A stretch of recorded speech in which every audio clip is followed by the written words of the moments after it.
O Concello de Poio quere levar este Nadal a todas as parroquias. Programación amplia para todos os públicos, para todo o noso concello, de punta a punta, e coa que queremos que a xente viva o Nadal en Poio e quede no noso concello. Con este obxectivo teñen deseñada unha programación ambiciosa. Entre o 17 de decembro e o 5 de xaneiro de 2022 haberá todo tipo de actividades.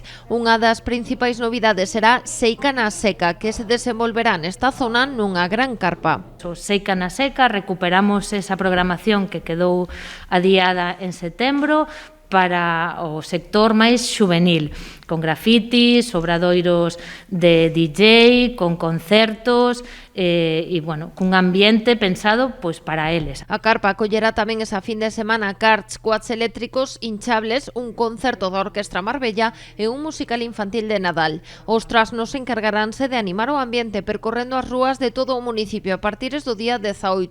Xa o 19 de decembro celebrarase a Papanoelada en moto coa Asociación Rosa dos Ventos. A idea é levar a ilusión a todos os pequenos de Poio, con o noso club motero, de aí que a capanolada sea cunha ruta motera, non?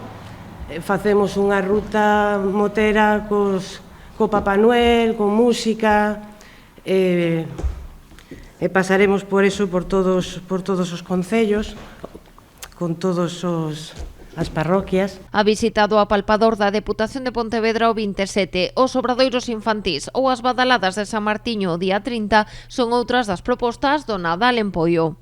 A situación con respecto ao ano pasado podemos decir que é un pouco mellor, por sorte. De todas maneiras, pois, é bo non baixar a guardia e saber na situación na que estamos. As actividades seguirán no arranque do 2022. O día 2 a sede da Comunidade de Montes Regados Agros de Combarro será o escenario do baile de Aninovo e o día 5 os Reis Magos percorrerán o concello.